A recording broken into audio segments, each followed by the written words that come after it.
Ito mga idol, may re-repair naman tayo dito na kuha nito. Electrical dito. Ito. Ito mo ang nangyari sa kanyang electrical, halos kuha na siya. Pati doon sa ilalim, ayan. Pati doon. Ayan. Lahat yan, i-repair natin. Eh, ayaw na ang mayari ng general wiring, kaya i-repair lang natin tong kanyang wiring. Kasi ang naging problema na sa kanya, ayaw siya mag-start. Namamatay-matay ang makina niya. Kaya ito ngayon ang gagawin natin. Ito kasi may marami ng mga jumper. Ayan. Tulad dito may jumper. Saka ito. Ayan, may jumper din. Tatanggalin natin lahat yan mga idol. Kaya ito ang ating gagawin ngayon. At ito na mga idol, inuumpisa na natin ang ating ginawa. Ayan, ginawa natin, pinutol na natin yung socket nya. Tapos idudugtong na lang natin. Kasi yung kanyang socket, loose connection na rito sa ako nito, sa pinaka-socket nito. Kaya ang gagawin natin, ayan, dudugtong natin siya. Tapos hihinangan, ayan.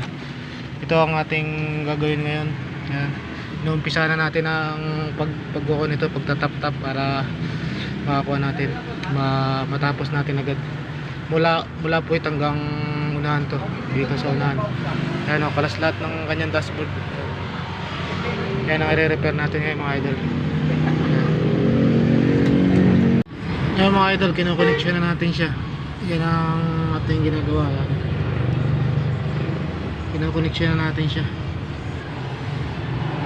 Tsaka dito, pati ito ang mga relay niya ayusin natin. Tsaka yung dashboard niya. Yung dashboard niya naayos na natin. Okay na yung mga connection niya.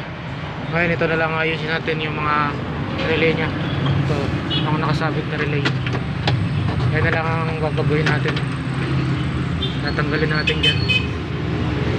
I-ayos natin ang kanyang mga linya yan. Ito mga ako nito, matatapos na to. Konti na lang. Tsaka na-connection na natin yung iba.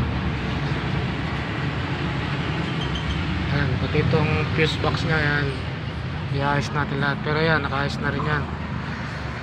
Yan, hindi lang natin sinasaksak pa dahil nagto-trouble pa tayo dito. Yan. At ito na mga idol ang kinalabasan ng kanyang wiring. Yan, oh. Okay na siya, malinis na, wala na siyang problema. Yan. Na-testing na rin natin yung mga ilaw at saka yung mga wiper niya, gumagana na lahat, kompleto na, pati ang kanyang dashboard gumagana na rin, hindi na rin siya namamatay. Ayan o.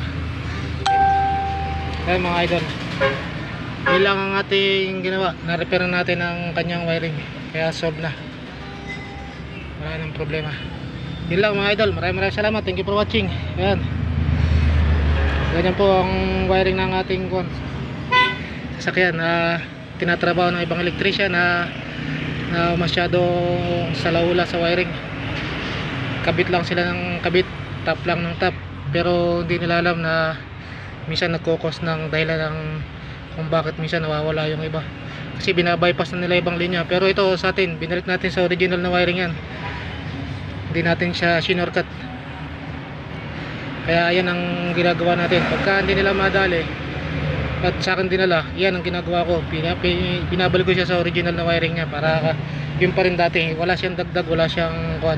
Depende na lang kung yung mga holder niya isunog na, pwede natin palitan. Yun, doon lang natin siya papalitan ng kuhan, panibago. Yun lang mga idol, maraming salamat, thank you for watching. Ayun, ito na guys, tapos na ating wiring. Ayan, malinis na siya. Kakabit ko na lang ang kanyang mga cover at saka yung dashboard niya. Ayan. Nilinis ko na rin yung dashboard niya para magandang tingnan at malinaw. Pinalitan ko na rin yung mga bombilya niya. Pinatapos na ang ating ginawang wiring. Yun lang po, maraming salamat mga idol sa tiwala at sa inyong panonood ng ating mga video. Maraming salamat po. Thank you for watching.